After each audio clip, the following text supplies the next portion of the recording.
us adore Him. Oh, come, let us adore Him, Christ the Lord.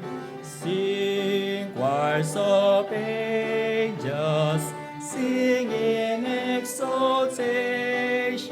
Oh, sing, all ye bright hosts of heaven above.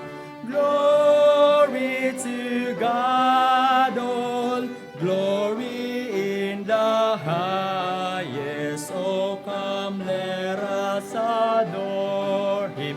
Oh, come, let us adore Him. Oh, come, let us adore Him, Christ the Lord. Last stanza. Dear Lord, we greet Thee, born this happy morning. Jesus, to Thee our glory begin. Word of the Father, now in flesh appearing. Oh, come, let us adore Him. Oh, come, let us adore Him. Oh, come, let us adore Him, Christ the Lord. Amen. Tuwagin po si Pastor Doy.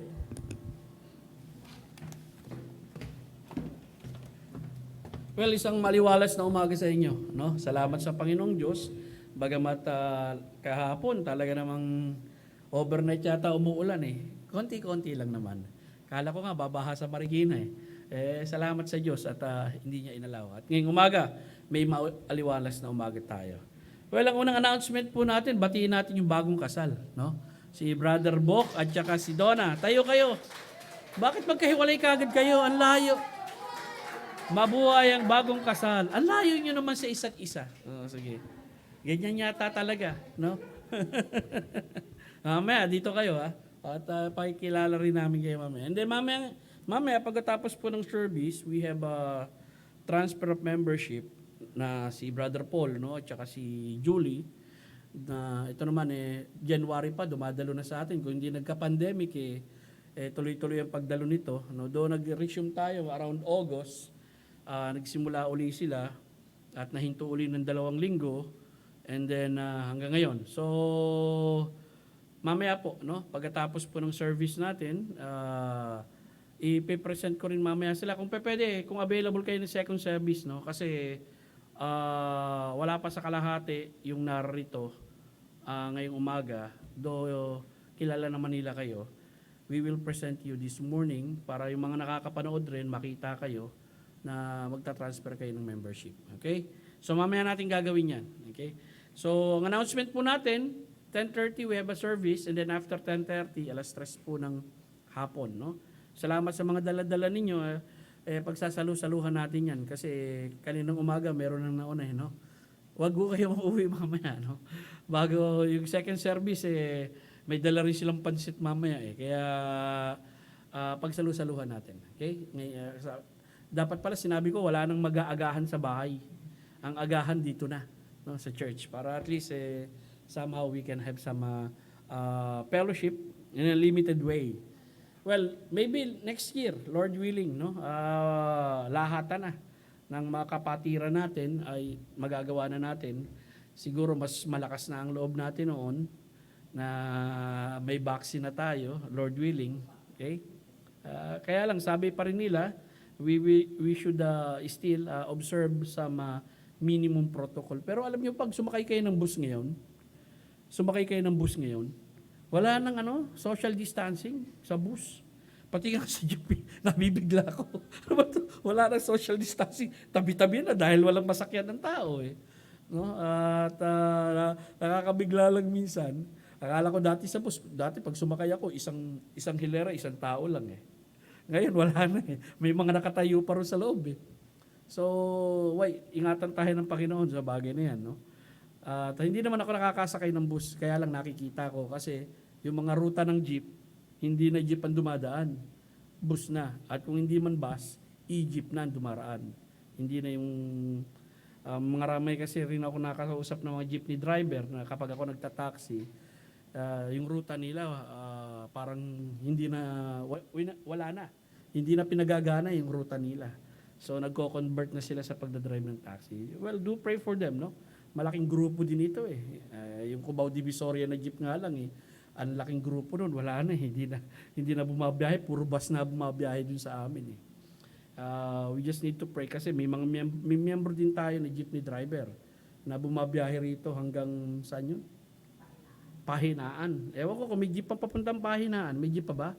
Na-resume ba yung jeep na Pahinaan? Okay. Buti naman.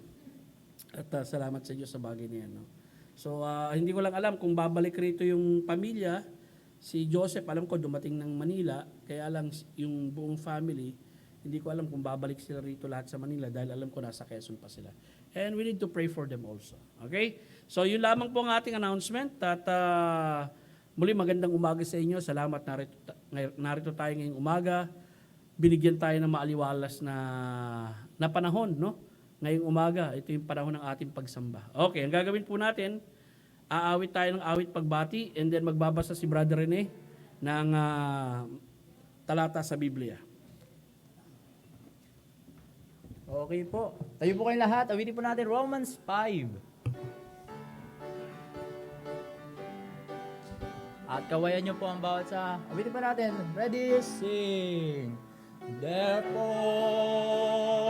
being justified by faith, we have peace with God through our Lord Jesus Christ, because the love of God is shed abroad in our hearts by the Holy Ghost, which is given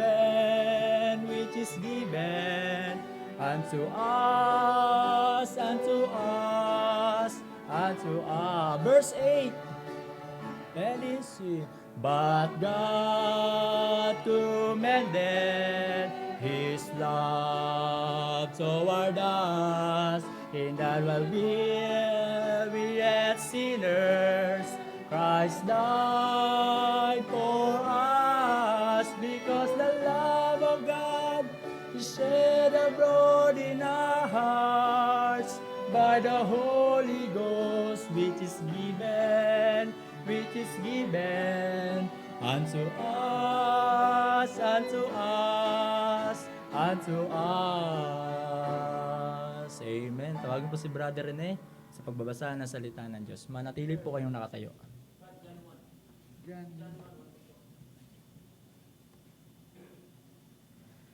Okay, so buksan po natin ang ating mga Biblia sa John chapter 1. Babasahin po natin ang salitan from verses 1 to 14. Ang salita ng buhay. Okay? John 1, 1 to 14.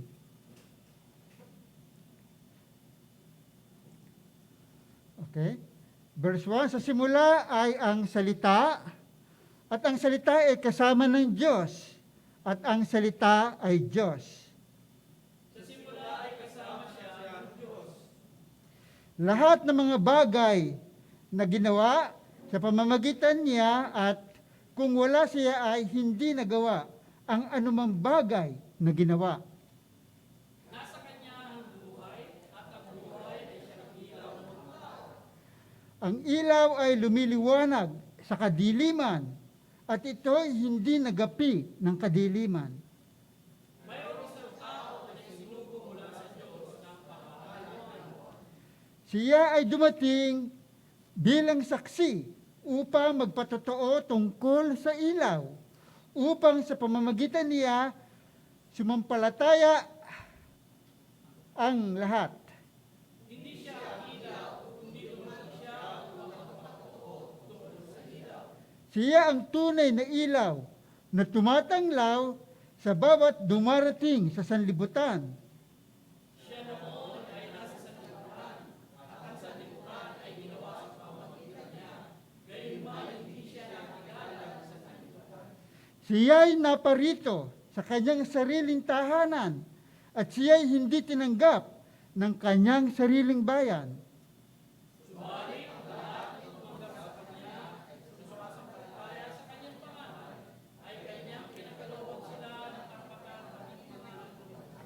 Na ipinanganak hindi sa dugo o sa kalooban ng laman o sa kalooban ng tao, kundi ng Diyos.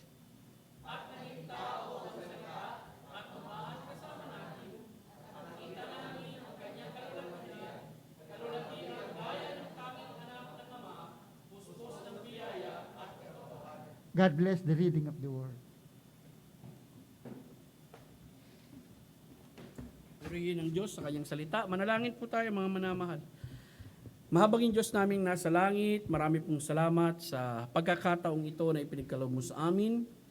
Isang pagkakataon na kapag sumasapit ang kapanahonang ito, Panginoon, hindi maaring hindi namin alalahanin ang iyong kapanganakan. Isinugo mong anak na si Jesucristo na siyang namatay para sa amin, inilibing at nabuhay na muli. At sa pagkakataong ito, Panginoon, taglay ang mga katotohanan yan, mapanghawakan po namin itong mga eternal truths na ito na hindi magbabago, na alam namin magbago man ang panahon, magbago man ang ibang paniniwala ng mga tao, pero ang mga katotohanan ito hindi magbabago sapagkat ikaw ay nakaukit na sa kasaysayan at hindi lamang sa kasaysayan kundi sa propesiya na sinabi mo sa lumang tipan. Patnubayan mo kami sa umagang ito, O Diyos, maging ang mga tagasunod namin na nanonood sa umagang ito sa kanyang mga tahanan. Gabayan mo kami sa pamagitan ng katotohanan ng iyong salita at higit nawa, Panginoon, na magalak kami sa mga katotohanan ng aming mapapakinggan sa umagang ito. Sa ngalan ni Kristo Jesus, na aming Panginoon at tagapagligtas. Amen. Maupo po tayong lahat, mga minamahal. Marami pong salamat sa pagkakataong ito at nagkasama-sama tayong muli. At bubuksan ko lamang po yung aking mensahe sa umagang ito. Itutuloy po natin yung ating mensahe pagdating ng kaligtasan. Ito po ay part 3 na. No? Kung inyong matatandaan, ang binalangkas po natin ay Isaiah 9:1-7 at tayo po ngayon ay babalangkas nung Isaiah 6-7. Iko-continue lang po natin, no?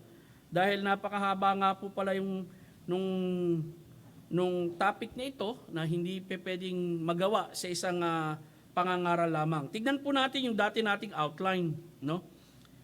Yung outline natin, unang-una yung first point, yung pangakong kaligtasan, and then yung pagbibigay ng halimbawa ng kaligtasan, kalwalatian pagkatapos ng kahatulan, and then yung pangatlo, ang pagpapalang nakapaloob sa pangakong kaligtasan, at yung pang-apat, ang pagdating ng tagapaghatid ng kaligtasan, isang bata, ito yung anak na lalaki. Doon sa pang-apat, meron po tayong 5 points doon na dapat talakayin. Natalakay na natin yung tatlo, no?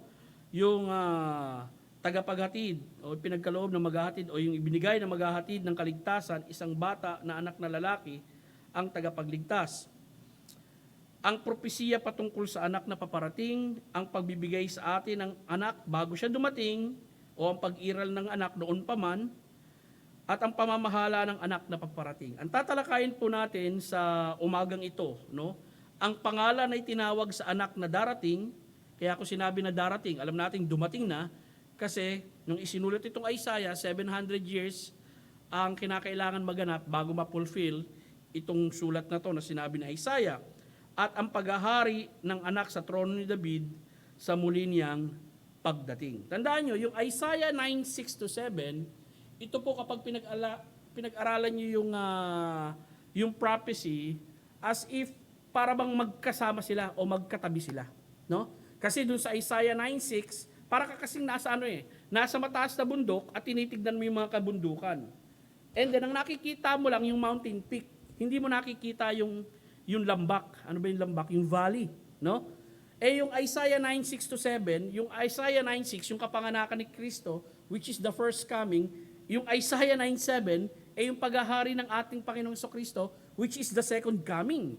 Tayo nasa church age, parenthesis po ito, no? Doon sa prophecy ng Isaiah 9:6 at saka Isaiah 9:7. Kasi yung sa Isaiah 9:7, ito na yung tinatawag nating paghahari ni Kristo sa milenyo. Hindi pa naman naghahari si Kristo sa milenyo. Nasa church age pa tayo. So parenthesis po tayo, no? Doon sa hula na yon. Pero nais kong makita ninyo, Marami pong ganyan sa Biblia, na as if magkatabing talata, magkasunod na talata, akala mo magkasunod na nangyari, pero ang pagitan po nito, 1,000 taon. Katulad ng Isaiah 9, verse 6, which is the first coming of the Lord Jesus Christ, at yung Isaiah 9:7, the second coming of the Lord Jesus Christ. Now, papasok po tayo doon sa pangalang itinawag sa anak na darating, Isaiah 9:6. At ang kanyang pangalan ay tatawaging kamanghamanghang tagapayo, makapangyarihang Diyos, walang hanggang Ama, prinsipe ng kapayapaan. May 4 na binanggit dito, no, na pangalang itinawag sa anak. Bukod pa dyan, doon sa Isaiah 7:14, kung inyong matatandaan, yung salitang Emmanuel na ikinabit din sa ating Panginoong Jesucristo, ginamit ito ni Matthew bilang katuparan nung ipinanganak ang ating Panginoong Jesucristo na yung Emmanuel pala na sinabi ron sa Isaiah 7:14, God with us ay tumutukoy din sa ating Panginoong Jesucristo. At kagaya ng nabanggit ko po sa inyo, no, sa mga Hudyo, hindi po sila nagpapangalang Emmanuel. Special yung pangalan na yun. Ang Diyos ay sumasa atin. Ito'y ipinangalan lamang sa ating Panginoong Jesucristo. Maging yung mga katangiang narito, no? Kaya nga nais kong sabihin sa inyo na kapag ito'y pinag-aralan nyo, Isaiah chapter 9, 1 to 6 and 7, pwedeng, paano ba ini-interpret ito? Ito bang ipinanganak na batang ito, mailalapat natin to kay Hezekiah? Sapagkat nung kapanahonang yon, ang anak ni Haring Ahaz, which is the ungodly king, is si King Hezekiah. Si King Hezekiah, nung sinabi itong hula na ito, 3 taon pa lamang siya. No? Kaya lang, mapapansin nyo, rin sa mga pangalang sinabi rito, hindi ito uugma kay Hezekiah, dahil makikita natin, tinawag ritong makapangyarihang Diyos, yung hari ng Israel, hindi naman tinatawag na Diyos. Meron silang Diyos, pero hindi tinatawag ang mga hari ng Israel na Diyos. No? At maging sa kasaysayan ng Roman Empire nga, no? Dumating lang yung panahon na kung saan yung emperor tinatawag nilang Diyos, pero hindi ganoon ang paniniwala ng mga Romano during that time. Okay? At yung emperor worship na ginagawa, they are very tolerant with religion. Kaya nakakapag-observe ng practices ang Hudyo during Roman time at maging ang mga Kristiyano during Roman time. Ngayon, kagaya ng makikita natin dito, inilapat po itong pangalang ito, walang iba kundi sa ating Panginoong Jesucristo. Tignan po natin, no? Kamanghang-manghang tagapayo. Nais kong makita ninyo, ang Diyos ay di kinakailangan tagapayo. Siya ang kamanghamanghang tagapayo. At nais kong malaman ninyo, tayong lahat bilang mga mananampalataya, kailangan natin ng tagapayo, counselor, no? At walang iba kundi ang Diyos ang dapat magpayo sa atin. At hindi niya tayo pinagpapayuhan ngayon sa pamagitan ng bulong, no? Na naglalakad ka sa puno ng saging, minarinig ka na salita ron, hindi po gano'n, no? Ito'y dinadaan niya sa pamagitan ng salita ng Diyos, maaari isang kapatid sa pananampalataya na ginagamit ng Diyos para mapagpayuhan ka o nagbabasa ka ng aklat o nagbabasa ka ng Biblia at mula sa Biblia, nakikita mo yung payo ng Diyos sa iyo. Now, tuloy tayo. Nais kong makita ninyo na ang Diyos ay hindi pwedeng pagpayuhan dahil Diyos siya. Wala siyang counselor. Tayo ang nangangailangan ng counselor at maging ng tagapayo. Isaiah 40 verse 13. Sino ang pumapatnubay sa Espiritu ng Panginoon o bilang kanyang tagapayo ay nagturo sa kanya? Wala po, no? Job 21:22. May makapagtuturo ba sa Diyos na nakakaalam? Gayon ang nasa itaas ay kanyang hinahatulan? Next, Jeremiah 23 verse 18. Sapagkat sino ang tumayo sa sanggunihan ng Panginoon upang malaman at pakinggan ang kanyang salita o sinong pumansin sa kanyang salita at nakinig? Romans 11:34. Sapagkat sino ang nakakaalam ng pag-iisip ng Panginoon o sino ang kanyang naging tagapayo? 1 Corinthians 2:16. Ito'y sapagkat sino nga ang nakakaalam ng isipan ng Panginoon, sino ang magtuturo sa kanya. Mga minamahal, itong mga mahalagang talatang ito, nagpapakita na ang Diyos ay walang tagapayo. Okay? Tayo ang mga pagpapayuhan ng Diyos. Now, since ang context po nito ay may kinalaman sa millennium, basa pa tayo ng iba pang mga talata, no? Awit 73 verse 24, ano yung means ng Diyos para iparating sa atin yung kanyang pagpapayo. Awit 73:24, ito ang sabi, sa iyong payo ako'y iyong pinapatnubayan at pagkatapos ay tatanggapin mo ako sa kalwalatian. Aking pupurihin ng Panginoon na nagbibigay sa akin ng payo, maging sa gabi tinuturuan ako ng aking puso. Awit 119:24, aking kasiyahan ang iyong mga patotoo, ang iyon ay aking mga tagapayo. Unang Korinto 1:24. Dito'y pinakikita naman, kung kilala mo ang ating Panginoong Hesukristo, abay meron kang karunungan ng Diyos. Bakit? Kasi si Kristo ang kapangyarihan at karunungan ng Diyos. Sa mga tinawag, Hudyo at Griego, mga tinawag o pinili, mga tunay na mananampalataya, siya ay Kristo na siyang kapangyarihan ng Diyos at karunungan ng Diyos. Mahalagang malaman bilang mga mananampalataya ngayon sa ating kapanahunan, God has given us His Holy Spirit, no? That will lead us, papatnubayan niya tayo sa katotohanan. At ang katotohanan na yan, okay, nakalagay yan sa salita ng Diyos na dapat nating malaman. Ipapaalala niya itong mga katotohanan ito. Yes, ginagamit ng Diyos minsan ng kaibigan mo. Yes, ginagamit ng Diyos minsan ng pastor. Yes, ginagamit ng Diyos ang kanyang salita. Yes, through the discerning spirit na meron ka, minsan makikita mo sa mga sirkumstansya na nangyayari sa buhay mo na may pagkilos na ginagawa ang Panginoong Diyos. Kung aware ka, no, doon sa sitwasyon mo at alam mo kung paano kumilos ang Diyos, no, masesense mo yun. Okay? Pero nais kong malaman ninyo, ang higit na marami at mainam na pagpapayo ng Diyos ay makikita mo sa kanyang salita. Pagpapayo sa pamilya, pagpapayo sa mag-asawa, pagpapayo sa pananalapi, pagpapayo maging sa pamamalakad ng iglesia. Lahat tayo kinakailangan natin ng pagpapayo. Huwag natin talikuran ang pagpapayo ng Diyos sa ating buhay. Okay? Hindi tayo pwedeng magmalaki sa Kanya kasi marami tayong bagay na hindi alam sa sanlibutan ito eh. Okay? Kinakailangan natin siya, lalo-lalo nga sa ating kapanahunan, no? Na kung saan, some people are depressed, some people are lonely, some people, talagang masasabi natin, binawian ng kasiglaan at ng lakas dahil nagkaroon nga ng pandemic, ang iba'y nawalan ng trabaho, ang iba'y nagkasakit, ang iba'y maaring naubos ang pera at nagugol sa pagpapagamot, no?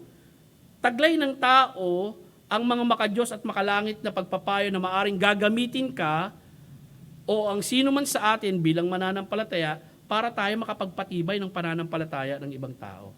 Okay? Himukin natin din sila na basahin ang katotohanan ng salita ng Diyos. No? Lately,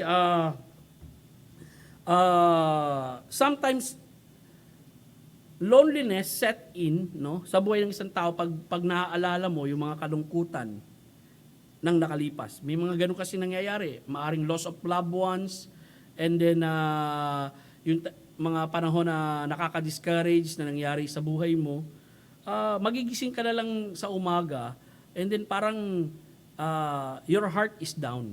No? Walang kasiglaan. Pero alam nyo, pinapanauli ng Diyos at pinasisigla ka once you read His Word. Ito'y nagbibigay ng kagalakan sa ating puso. At nagbibigay sa atin ng kasiyahan na malaman ang katotohanan na sa presensya ng Diyos na nasa sayo, which is the Holy Spirit of God, and especially when you meditate upon His Word, there is fullness of joy. Okay? Bumabalik eh. Talaga makikita mo na, yes, narito ang sanlibutan, kayang-kaya tayong aliwin ito ng ibang mga entertainment na meron, no? Maaring sa telebisyon, maaring sa laro, maaring pakikipag-chat at pakikipag-text sa mga kaibigan, pero iba pa rin ang mga internal truths na malalaman mo sa iyong salita that really feed your soul, no? That will excite you. No? Kahit nakikita mo ang kabi-kabilang kalungkutan sa mga mata ng mga tao na nakaka-apekto rin sa iyo bilang isang Kristiyano. Okay? So, nais kong makita ninyo, this wonderful counselor, kamanghamanghang tagapayo, at nakita na natin yan, when the Lord Jesus Christ taught the people in the New Testament, talaga namamangha sila sa teaching ng ating Panginoong Hesukristo, kakaiba eh. Very dynamic eh. Talagang attention getter din ng ating Panginoong Hesukristo na ang dami niyang follower, lalong-lalo na yung mga sagot niya dun sa mga tanong na ibinabato sa kanya, maging yung mga pagpapayo niya sa mga tao. But in the millennium, people will gladly listen to Him. No? Our Lord Jesus Christ, lalo na sa hinaharap. Sinabi nga rito sa Isaiah 2 verse 3, maraming tao ang darating at magsasabi, halina kayo, at tayo umaon sa bundok ng Panginoon, sa bahay ng Diyos ni Jacob, saan yun? Sa Jerusalem, upang turuan niya tayo ng kanyang mga daan, at tayo'y lumakad sa kanyang mga landas, sapagkat mula sa Zion ay lalabas ang tagubilin at ang salita ng Panginoon ay mula sa Jerusalem. Mga minamahal, makikita natin dito, no? Our Lord Jesus Christ in the millennium, okay, will teach people, okay, great truths about God. Well, maari tayo, meron na tayong perfect mind dahil we have a resurrected body by that time, pero nais kong malaman ninyo, yung ibang tao na merong non-resurrected body during the millennium, napapasok sa milenyo. At hindi lamang ang Israel, kundi ang buong mundo. They are excited to go to Jerusalem to listen on our Lord Jesus Christ. Now, tuloy po tayo. Ang pangalang itinawag sa anak na darating, hindi lamang kamanghamanghang tagapayo, makapangyarihang Diyos. Actually, sa Isaiah 10 verse 21, Isaiah 9, Isaiah 10, ginamit uli yung salitang makapangyarihang Diyos. Kasi isa sa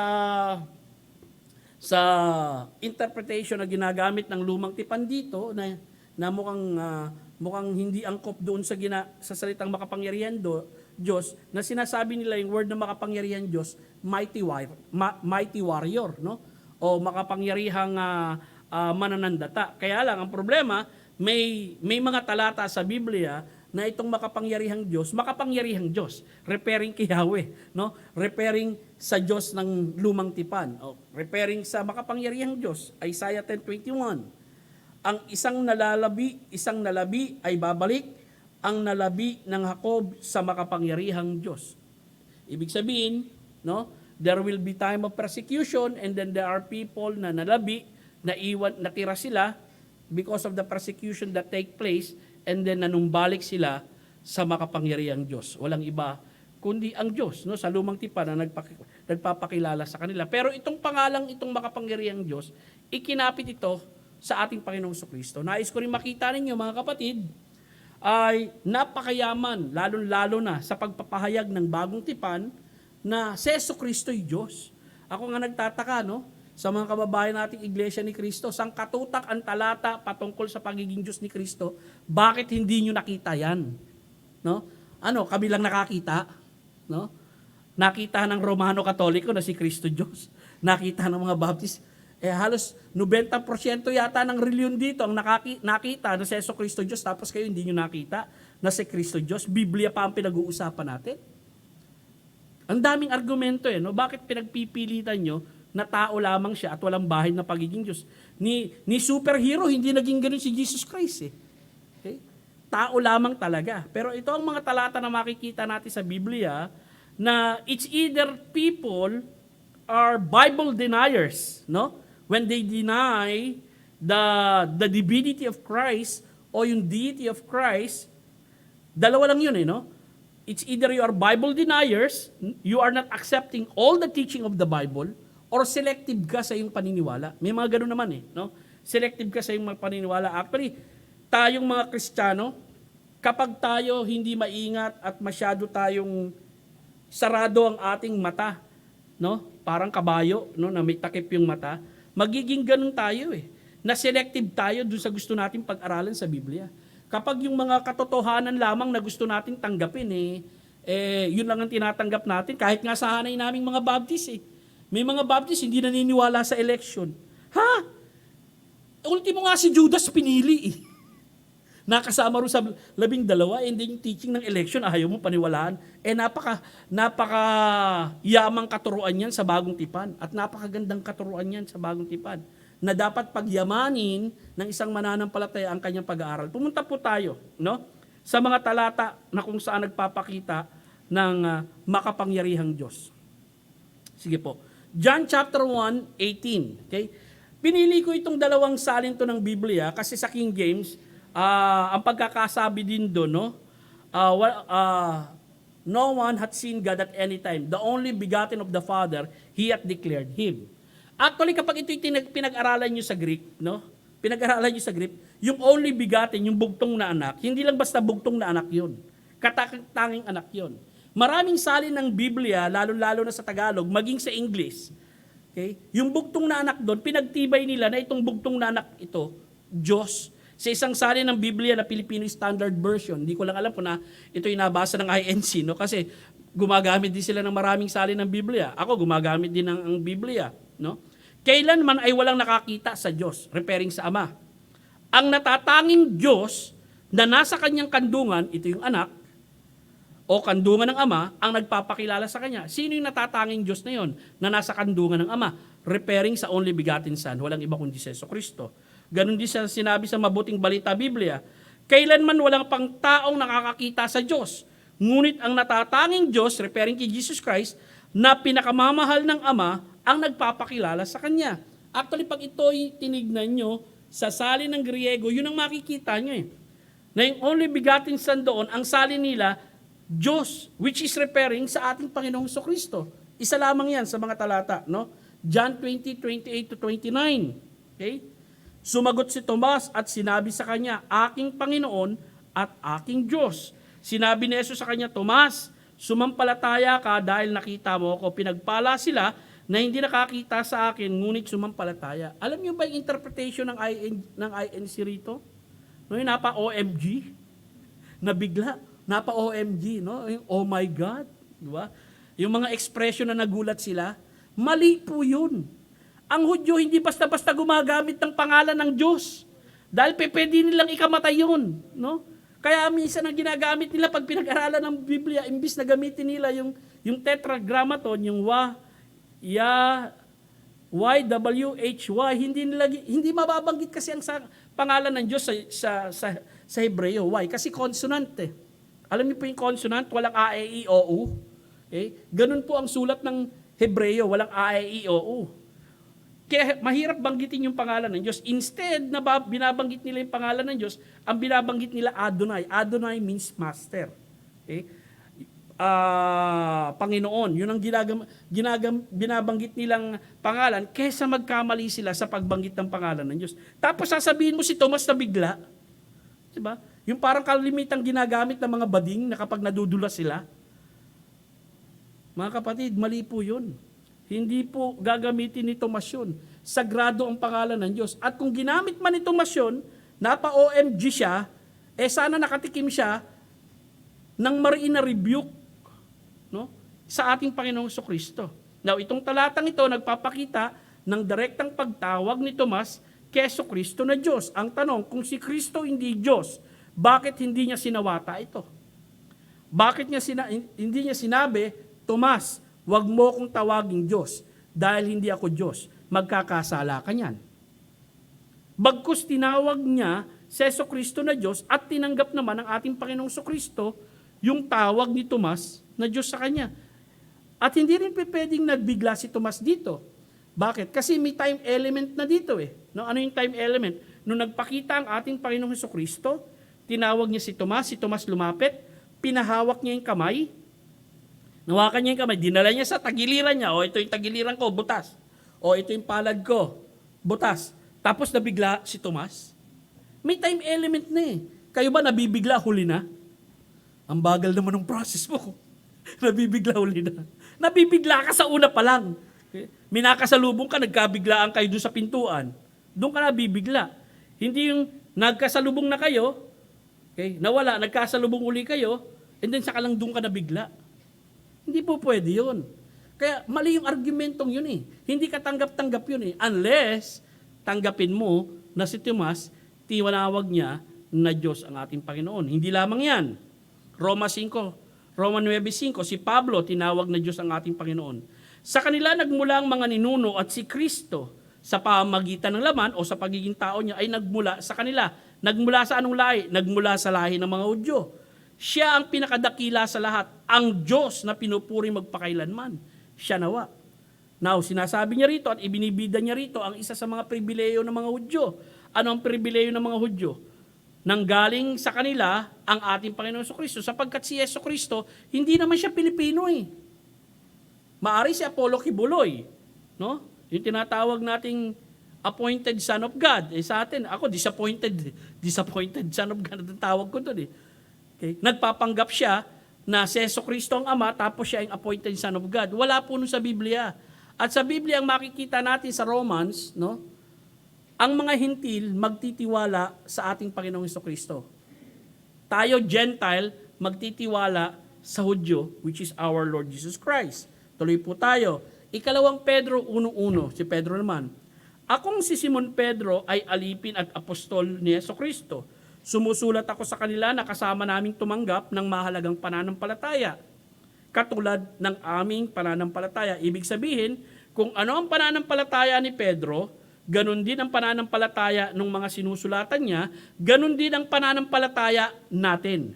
Ganun din ang paniniwala natin. Ano nga ba ang paniniwala ni Apostol Pedro? Katulad ng aming pananampalataya sa pamamagitan ng katwiran ng ating Diyos at tagapagligtas na si Jesucristo. So dito, si Kristo ay kinabitan, no, ng dalawang pagtawag, tinawag siyang Diyos at atin tagapagligtas. Sa Greek, may tinatawag silang Granville Rule, no? Tama nga ba, no, Bok? Granville Rule na tinatawag, no? Na kapag itong dalawang pagtawag na to at napapagitnaan ng kai o yung salitang at or and sa English at merong proper name, no, na ginamit katulad ng Jesus Christ, proper name po yan, yung dalawang pagtawag ay tumutukoy sa kanya. Okay? Granville Rule po yun sa Greek na pinag-aaralan po. Ganon din ang makikita natin sa Tito. Mamuhay kayo ng ganito habang iniintay ang mapagpalang pag-asa at marilag na pagpapakita ng ating dakilang Diyos at tagapagligtas na si Jesucristo. 1 John 5:20. Alam naming naparito ang anak ng Diyos at binigyan tayo ng pangunawa upang makilala natin siya na totoo. Tayo ay nasa Kanya na totoo, sa makatuwid sa Kanya na anak na si Jesucristo. Siya ang tunay na Diyos at buhay na walang hanggan. Now, simple lang ang argumento natin. Si Juan tinawag na Diyos si Kristo. Si Pablo tinawag na Diyos si Kristo. Yung sulat ni Pablo kay Tito, ipinaalam niya na Diyos si Kristo. Si Tomas tinawag na Diyos si Kristo. Bakit ayaw niyong tawagin na Diyos si Kristo? Mali ba yung apat na yon na sumulat sa Biblia? Mali ba sila? Okay? Naihibang ba sila? Deluded ba sila? Lahat naman itong mga taong ito na nabinanggit ko sa inyo, puspos sila ng Espiritu nang isinulat nila ang Biblia. Ang ibig ba sabihin, yung isinulat nila na si Kristo ay dakilang Diyos at tagapagligtas, na si Jesucristo ating Diyos at tagapagligtas? Mali iyon? At hindi totoong Diyos siya, tao lamang? Mali ang pagkakaintindi ng apostoles sa Kanya? Mali ang ipinasulat ng banal na Espiritu sa kanila? Or baka kayo ang mali? Dahil Bible deniers kayo. Ayaw nyo tanggapin ang maliwanag na sinasabi ng Biblia. Ito lang po sasabihin ko sa inyo, no? Baka may mga kaibigan kayong INC. Lahat ng hindi naniniwala si Kristo ay Diyos. Hindi sila ligtas at hindi sila maliligtas. Okay? Mamayang gabi, maganda po ipangangaral ko. Ang mensahe ko po mamayang gabi, ang mabuting balita na may dakilang kagalakan o may malaking kagalakan. Ang ebanghelyo na may dakilang kagalakan. Yung sinabi ng anghel, nung nagpakita siya, dala ko ang ebanghelyo na may malaking kagalakan. Bakit yung mabuting balita na dala ng anghel, may dalang malaking kagalakan? Mamaya kung atin kayo, mapapakinggan nyo. Okay? So dito nais ko makita nyo yung katotohanan na yan. Okay? Dahil makikita natin, ang Biblia nagpapakilala na si Kristo'y Diyos tao. Kinakailangan niyang maging tao para mamatay siya sa ating kasalanan. Dahil ang Diyos hindi namamatay. Kinakailangan niya maging Diyos para ang kasalanan na babayaran niya para sa ating lahat ay magkaroon ng bisa and effective eternally. Why? Because the sin that we have committed against God, no, we sin against an infinite God. Okay? At itong kasalanan ito ay kinakailangan ng bayaran ng infinite someone, and that someone is our Lord Jesus Christ. Tuloy po tayo. Pangatlo, walang hanggang Ama. Ito, magandang pag-aralan ito, no? Actually, isa ito sa mga pangalan na ikinabit sa ating Panginoong Kristo na may mga tao nag-struggle sila on how to interpret this. Sapagkat they thought that Jesus Christ, no, is also the Father. Ito yung paniniwala nung Pentecostal Juanes. The Father is also the Son. Okay? Hindi sila naniniwala doon sa view ng Trinity. Tayo pinaniniwalaan natin. May isang Diyos, kaya lang sa pagpapahayag ng Diyos, may Ama, may Anak, at may Espiritu ng Diyos. Okay? Yung Father dito, na nais kong makita ninyo, na eternal Father dito, isa sa mga view na sinasabi nila, the Father is also the Son. Cannot be. Dahil makikita natin, yung Ama at ang Anak nag-uusap minsan. Now, at the same time, nais kong makita ninyo rito, na yung word na eternal Father dito, tumutukoy ito doon sa tinatawag nating origin of eternity. Kasi kapag ginagamit yung Father, tumutukoy sa origin. Okay? O ang nagsimula ng walang hanggan. Of course, kapag sinabing walang hanggan, walang simula at walang wakas. Kaya lang, idiomatic expression yon, in which siya nagpapakita na all eternity comes or flows from the Son, which is the Lord Jesus Christ. Pero yung pinaka malapit na interpretation sa talatang ito, tumutukoy ito doon sa tinatawag nating ang ideyang nakapaloob. Nandiyan yata, lagay susunod na text. Kesa sabihin ko, maganda mabasa nilang lahat. Hindi, yan. Babalikan na lang natin yan. Yan. Ang ideyang nakapaloob dito ay ang isang hari, sapagkat hari ang pinag-uusapan dito, yung paghahari, na nagbibigay ng kailangan at nangangalaga at nag-iingat at pinamumunuan ang kanyang kaharian tulad ng isang ama. Sa kalagayang ito, magpakailanman niya itong gagawin. Balik tayo rin sa talata. Sinabi sa ayan, Isaiah 63:16, sapagkat ikaw ay aming ama, bagamat hindi kami nakikilala ni Abraham at hindi kami kinikilala ng Israel, depende sa mga Gentile, o Panginoon, ikaw o Panginoon ay aming ama, aming manunubos, nung una pa ay ang iyong pangalan. Dito, binibigyan pansin dito yung tinatawag nating fatherly rule. Okay? Kung paano ang isang ama na nangangalaga at nagpoprotekta, nagbibigay ng provision doon sa kanyang mga anak, ganun din ang magiging paraan ng paghahari nitong haring ito, which is referring to our Lord Jesus Christ. Everlasting Father. Hindi po ito tumutukoy na yung anak, Father din. Nakuha po ba? No? Yun po ang tinutukoy dito. Ang ideyang nakapaloob dito ay ang isang hari na nagbibigay ng kailangan, nangangalaga, nag-iingat at pinamumunuan ang kanyang kaharian tulad ng isang ama sa kanyang pamilya. Sa kalagayang ito, magpakailanman niya itong gagawin. Kaya tinawag na everlasting Father. Okay? Now, tuloy po tayo. Yung huling-huli po rito, yung prinsipe ng kapayapaan. Of course, our Lord Jesus Christ is the Prince of Peace. Hindi po tayo magkakaroon ng total na kapayapaan dito sa mundong ito at laging magkakaroon ng gera hanggat hindi pa po dumadating yung prinsipe ng kapayapaan. Pero, nais kong sabihin sa inyo na pwede mong maranasan ngayon ang tunay na kapayapaan ng Diyos na ibinibigay niya sa tao sa pamamagitan ng Jesucristo. Maliwanag po yan, no? Lalo-lalo na kung may pagtitiwala ka sa Diyos sa pamamagitan ng Jesus. Tignan po natin yung mga mahalagang talata dyan. Isaiah 26 verse 3, iyong iingatan siya sa ganap na kapayapaan na ang pag-iisip ay nananatili sa iyo sapagkat siya ay nagtitiwala sa iyo. Mahalaga po itong talatang ito, lalo-lalo na sa kalagayan ng mundo natin ngayon. No?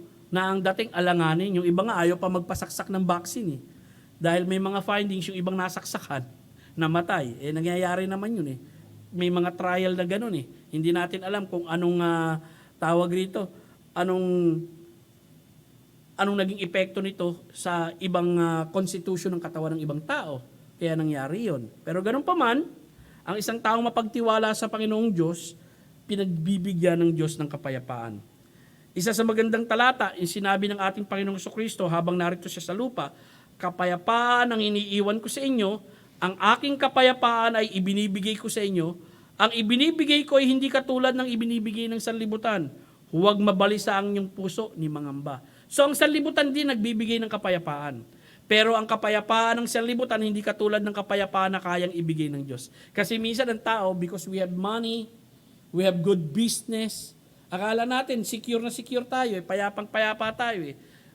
Mataas yung aming pader, may barbed wire pa, nilagyan ko pa ng kuryente, hindi ako mapapasok ng anumang masama rito, hindi nga nakapasok yung masama. Ang pumasok naman sa iyo, yung lalamove na may delivery, tapos may virus pala, doon ka nagkasakit. No? Doon ka nahawa. Hindi ka nga nasakta ng mga masasamang tao, Dahil very secure yung ano mo, kaya lang, ang nangyari, na-infect ka naman ng virus at ng sakit sa katawan. Tandaan nyo mga kapatid, iba ang kapayapaan ng ating Panginoong Kristo. Okay? Maaari ang iba sa atin, persecuted nga ako paano mo sasabing meron akong kapayapaan? Unang-una, may kapayapaan ka because you have peace with God. Hindi mo nakaaway ang Diyos. No? Maging kaaway mo nga lang ang lahat, wag lang ang Diyos Dahil ang Diyos ang nagbibigay sa atin ng tunay na kapayapaan. Pangalawa, not only peace of God, but peace with God, but also the peace of God that passeth all understanding. Isang uri ng kapayapaan na hindi kayang ipaliwanag ng isipan, na ibinibigay sa atin ng Diyos kung tayo nagtitiwala sa Kanya. Tuloy pa po tayo. John 16:33. Ang mga bagay na ito ay sinabi ko sa inyo upang sa akin, sabi niya, sa akin ay magkaroon kayo ng kapayapaan. Sa sanlibutan ay mayroon kayong paghihirap. Lakasan ninyo ang inyong loob na pagtagumpayan ko na ang sanlibutan. So expected natin mga kapatid, na tayo bilang mga mananampalataya may paghihirap, may challenges sa sanlibutan ito. Pero lakasan natin ang ating loob, may kapayapaan ng Diyos na ibinibigay sa atin. Roma 5:1, itong magandang talata. Kaya nga, yamang tayo pinapaging matuwid sa pamagitan ng pananampalataya, mayroon tayong kapayapaan sa Diyos sa pamagitan ng ating Panginoong Kristo. Ito ang tawag rito, objective truth ito. No? Positional peace to. Kapag sinabing positional peace, I'm no longer enemy of God, anak niya na ako, kaibigan niya na ako, at lingkod niya na ako, dahil sa ating Panginoong Kristo. Okay? Now, tuloy po tayo.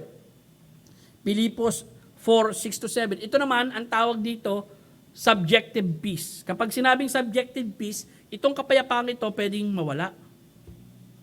Alam niyo, minsan ang nagnanakaw ng kapayapaan sa atin, pagkabalisa.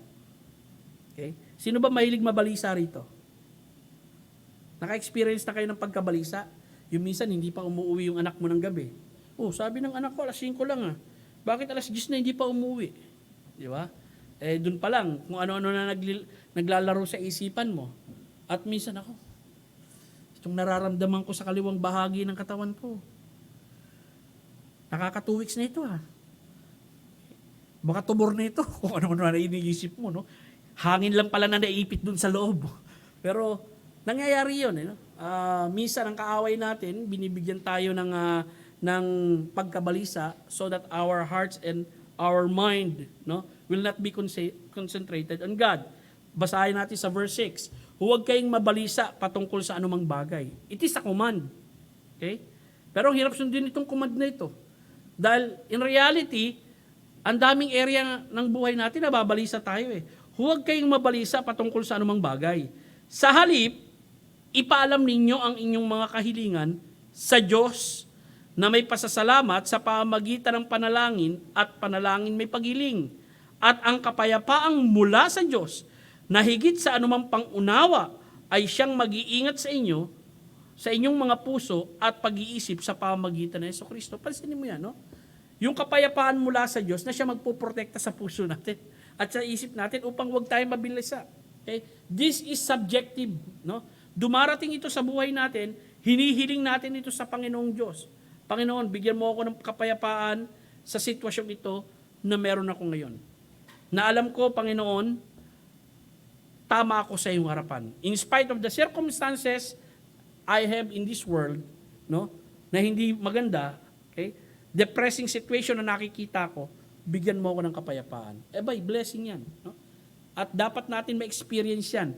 Dapat regular na ma-experience to ng isang Kristiyano. Why? Kasi biblical experience to Part ito dapat ng buhay natin bilang mga mananampalataya. Alam natin na yung objective peace, yung positional, before God, ligtas tayo, anak tayo ng Diyos, hindi nagbabago yon.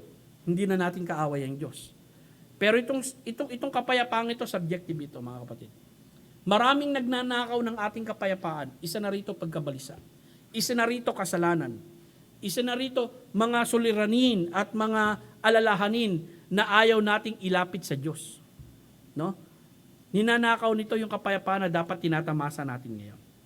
Now, pangalawang punto na nais kong makita nyo, at sandali lamang po ito, ang paghahari ng anak sa trono ni David sa muli niyang pagdating. Kanina, ang pangalang itinawag sa anak na darating. Pangalawa, ang paghahari ng anak sa trono ni David sa muli niyang pagdating. Bakit ko ginibigyang emphasis itong bagay na ito, mga kapatid? Kasi may mga kaibigan tayo, bagamat pare-pareho kaming Kristiyano at mga anak ng Diyos, hindi sila naniniwala rito. Lahat ng paghahari na tinutukoy dito patungkol sa ating Panginoong Jesucristo hindi literal. Kapag sinabing hindi literal, hindi siya pisikal na maghahari, hindi siya literal na maghahari sa Jerusalem at uupo doon sa trono ni David. Hindi ganun yun. Si Kristo, ang paniniwala nila ngayon, naghahari na sa langit at naghahari siya spiritually sa mga tao. Hanggang sa dumating yung time na magkaroon na ng eternal state. Hindi po natin paniniwala yon. Okay? Paniniwala po ito ng mga Reformed Baptist. Naniniwala rin sila ng walang millennium, kundi amillennialism. Pero sa Biblia, hindi po natin paniniwala yun. Sapagkat ang daming talata sa Biblia that you cannot deny na merong tipan ang Diyos kay David. May mga tipan po kasi yan Abrahamic Covenant, Noahic Covenant, meron tayong Davidic Covenant. Ito, Davidic Covenant ito Babasahin ko po sa inyo at dito po tayo magtatapos. Basahin muna natin. Isaiah 9:7. Ang paglago ng kanyang pamamahala at ng kapayapaan ay hindi magwawakas sa trono ni David at sa kanyang kaharian upang itatag at upang alalaya ng katarungan at ng katwiran. Mula sa panahong ito hanggang sa magpakailanman, isasagawa ito ng sagisag ng Panginoon na manghugbo. Ibig sabihin, mangyayari itong bagay na ito.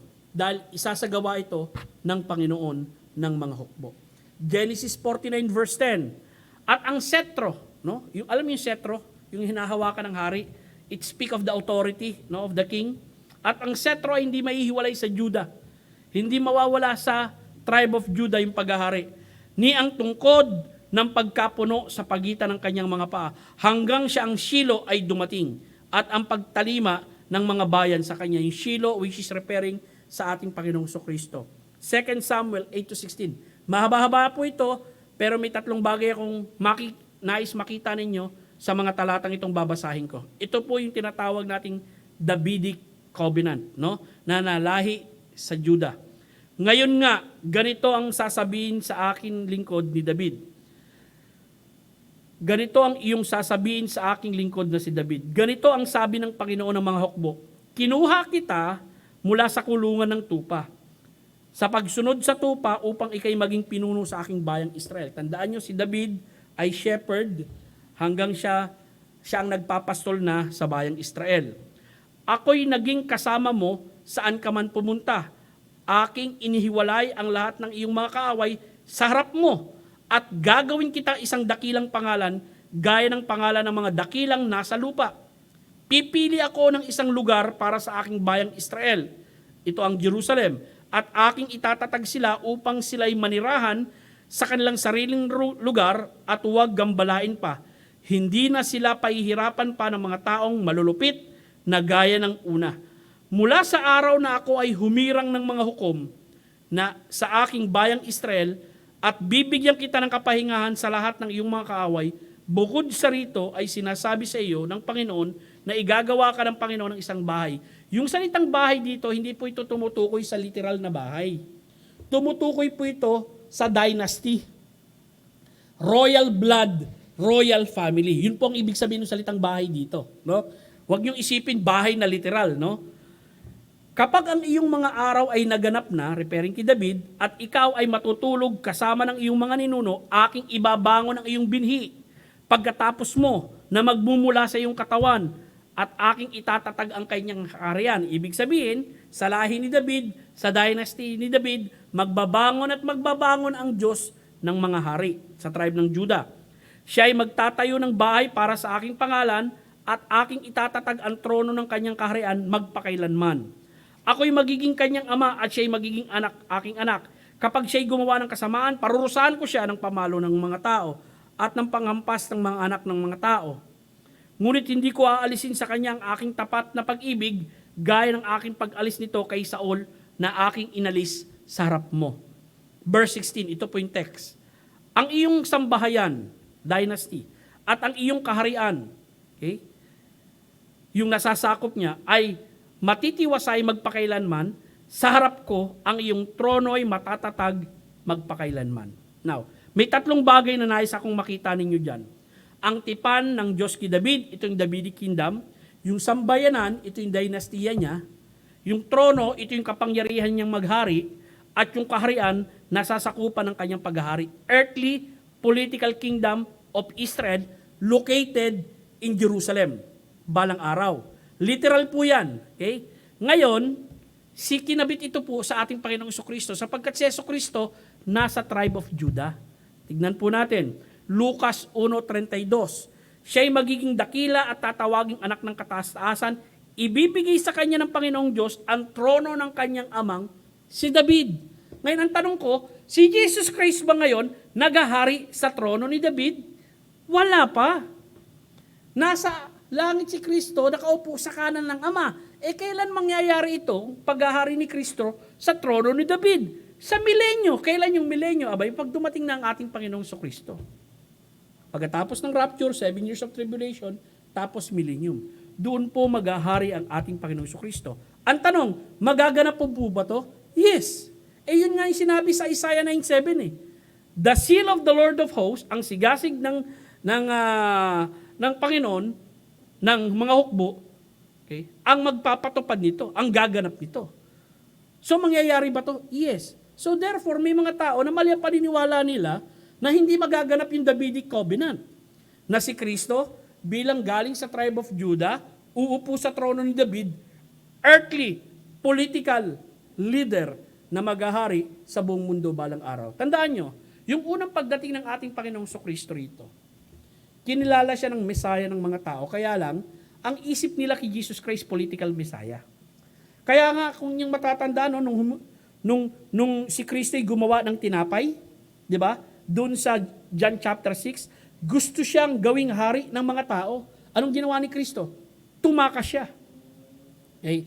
At may mga pagkakataon na sinasabi niya, huwag niyong sabihin na ako ang Messiah. Bakit? Kasi mali ang konsepto ng mga tao nung kapanahunan ni Kristo na siya'y political Messiah doon sa una niyang pagdating.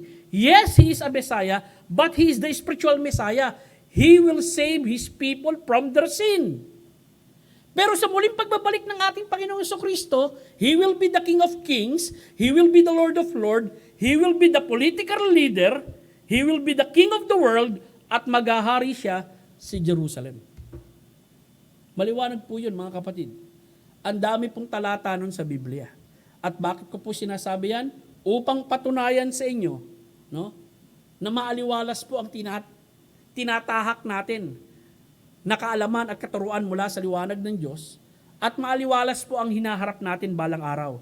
Na makakapiling natin, paghaharian tayo, makakasama tayo, no? At maghahari tayong kasama ng ating Panginoong Kristo ng 1,000 taon sa hinaharap. Ngayon, nasa church age po tayo. Okay? Bilang mga mananampalataya, kinakailangan lagi tayong handa. Kasi anytime pwedeng dumating ang ating Panginoong Kristo.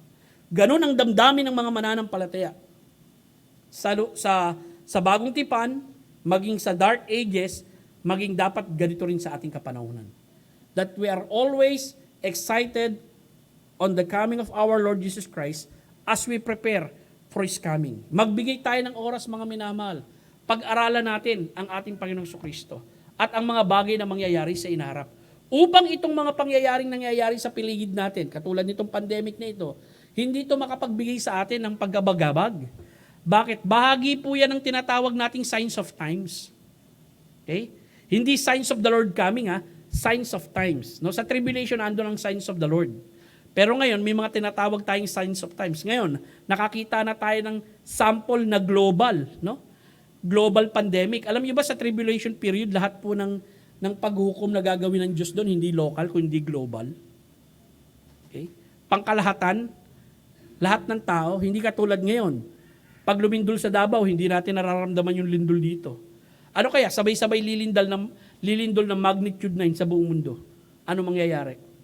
Will it create tsunami? Of course. Will it create devastation in the whole world? Of course. Okay? At ngayon, itong pandemic na ito, sample lang ito, mga kapatid, no, na dumating sa mundong ito. Bilang paghahanda, At tayong mga mananampalataya, dapat maging sensitibo tayo, no? Alam natin na itong mga bagay na ito, hindi pa ito yung tinatawag nating tribulation period. Paghahanda pa lang ito ng Diyos sa muling pagbabalik ng ating Panginoong Jesucristo. Magandang umaga po sa inyong lahat. Nawa sa umaga pong ito, no, bigyan natin ng pansin yung outline natin. Hindi ko na nasabi yung gawa 20:30. Pangakong kaligtasan, pagbibigay ng halimbawa ng kaligtasan at kalwalatian pagkatapos ng kahatulan, ang pagpapala ng nakapaloob sa pangakong kaligtasan, at ang pagdating ng tagapaghatid ng kaligtasan, isang bata, ang anak na lalaki, walang iba kundi ang ating Panginoong Jesucristo. Ako'y umaasa po, mga kapatid, no? Itong Kapaskuhan, katulad ng itong mga panahon, alam niyo, napakasarap pong pag-aralan at magbigay tayo ng pagbulay-bulay, no, sa ating Panginoong Jesucristo. Ito yung mga panahon, ang sarap pag-aralan ng Christology na tinatawag. No? Kasi ang dami natin pag-aaralang mga katuruan sa Biblia, isa lamang po, no, sa katuruan yung tinatawag nating Christology. Aba, ang sarap pag-aralan ng ating Panginoon, lalong-lalo na yung mga hulang mangyayari patungkol sa Kanya sa hinaharap. Isa na po rito yung Davidic covenant na gaganapin niya sa muli niyang pagbabalik. Manalangin po tayo. Ama namin Diyos na nasa langit, maraming pong salamat sa umagang ito, sa pribileyo na makapagsama-sama, sa pribileyo na mapag-aralan ang iyong katotohanan mula sa iyong salita. At aking dalangin, Panginoon, na ang mga katotohanan ito, Panginoon, huwag po namin iwaglit, bagkus balik-balikan namin at aralin namin, na siya makakapagbigay ng kasiglaan sa aming puso, kagalakan, kasiyahan, katuwaan, at confidence, Lord. Kung ano ang sinabi mo, gagawin mo. At itong mga katotohanan ito mapangahawakan namin sa gitna ng mga pagsubok sa buhay. Salamat sa umagang ito at sa biyayang pinagkaloob mo sa amin, sa ngalan ni Kristo Jesus. Amen. Okay, kailangan ko ng mic. Okay? Kailangan ko muna ng mic. Andun pala yung mic. Mag-giving na muna kaya tayo. Pagkatapos ng giving, tatawagin ko yung ating magta-transfer ngayong umaga. Sige, mag-offering na muna tayo. Brother Rene, ikaw na muna mag-pray. Mag-pray sa ating offering.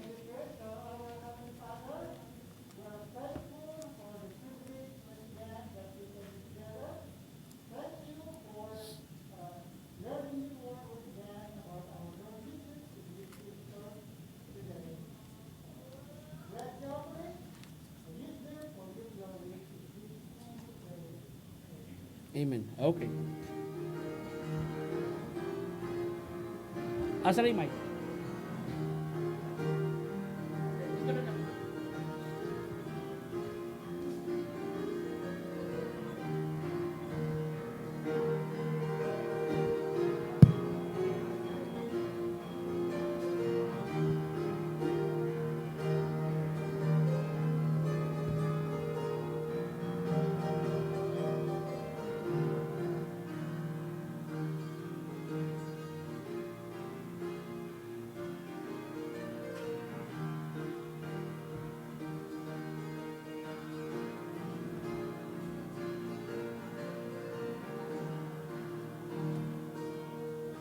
Okay. Tawagin ko muna itong dalawang ito.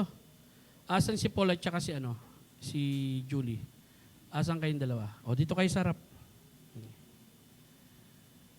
Okay. You just share to us your salvation experience and then we will present to you. Itong dalawang ito, nag-decide dito para mag-transfer ng member dito. Dito kaya kayo kapatid, parang ang lapit ninyo sa akin. Mag-transfer ng member dito sa ating church. And of course, alam natin na hindi ganun kadali mag-transfer dito dahil alam ko bibilang kayo ng buwan bago kayo maging membro ng church. Dahil minsan may mga tao, bibisita lang ng church after 2 weeks, magta-transfer and then pagkatapos ng transfer mawawala na. And we do not like that, no? We want them to understand anong paniniwala natin, ano ang pamilyang ito as church family.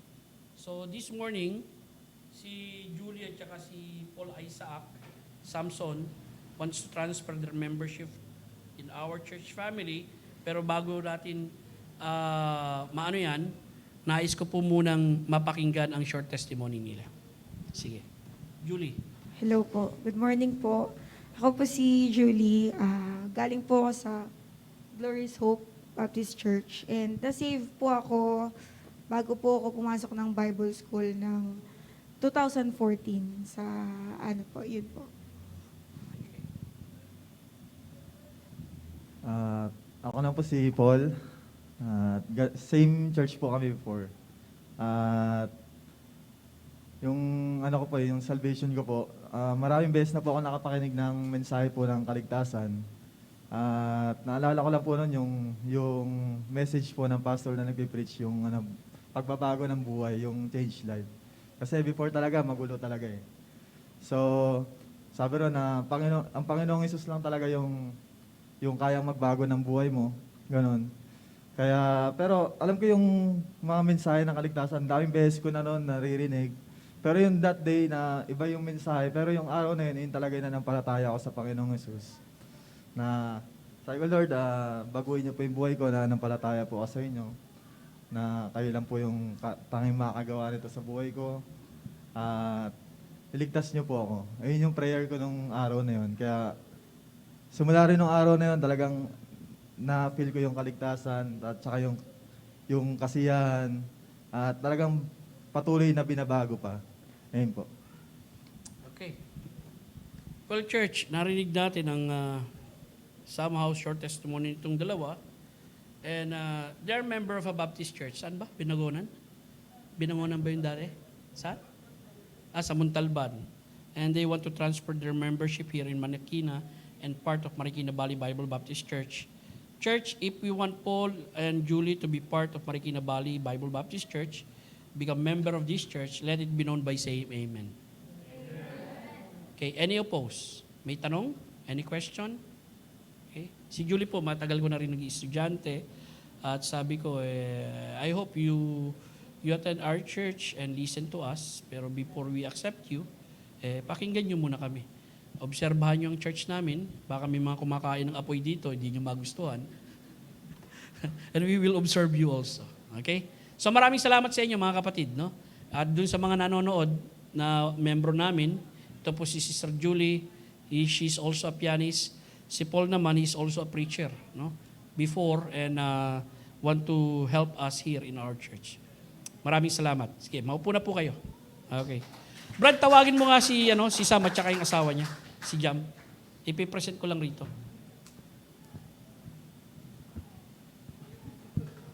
Sige, pasok kayo. Upo muna kayo rito, pang second service kayo eh. Pero nais ko mula kayo, dito lang kayo sa harap, dito kayo. Okay. Nais ko lang kayong i-present. Kung na-present ko kanina si Brother Bok at saka si Donna, bagong kasal, itong dalawa ring ito, bagong kasal ito. Okay? So, tayo nga kayo, Jam and Sam.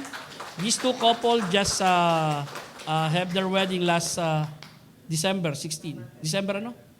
December 10. Sila, December 16. Welcome sa married life, mga kapatid. At the church wants to know you kasi ito, pang second service tong mga to.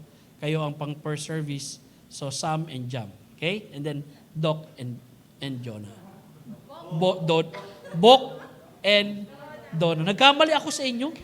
Nasabi ko Doc and Bona. Grabe, no? Tayo po tayo. Tayo po tayo. Magka-closing na po tayo. And then para yung mga second service naman, makarating, may merienda po dyan, nakalaan para sa inyo talaga yan ngayong umaga. Yung second service, may dala rin sila. At magkaroon po tayo ng agahan ngayong umaga. Let us pray. Ama naming Diyos na nasa langit, kami po yung nagpapasalamat sa mga biyayang pinagkaloob mo sa amin, especially this church. Nagpapasalamat po kami sa mga bagong married couple namin dito sa church. Papasalamat kami kay Sam at saka kay Jam sa pag-iisang dibdib nila at tipang ginawa nila sa iyo. Ganon din kay Brother Bok at kay Sister Donna. Nagpapasalamat din kami, Panginoon, sa bagong buhay na susuungin nila. At ang dalangin ko, pagpalayan mo sila. Panginoon, nagpapasalamat din po kami sa bagong miyembro namin, si Paul and Julie, and I pray, Lord, that they grow and used by God sa iyong gawain dito sa Marikina Valley Bible Baptist Church. Nagpapasalamat ako sa ginawa ng desisyon at higit sa lahat, nagpapasalamat kami, Panginoong Diyos, sa iyo sapagkat minsan, isang pagkakataon sa aming buhay, nakagawa kami ng isang mahalagang desisyon na kilalanin ka bilang isang tagapagligtas, ang aming Panginoong Hesukristo. At iniligtas mo kami. Salamat, O Diyos, sa kaligtasan na yan. Once again, ingatan mo po kami, basbasan mo ang aming pagsasalu-saluhan sa umagang ito, sa ngalan ni Kristo Jesus. Amen. Maganda pong umaga sa inyo lahat. Please join us. Huwag ko kayo mahiya. Sam, jump.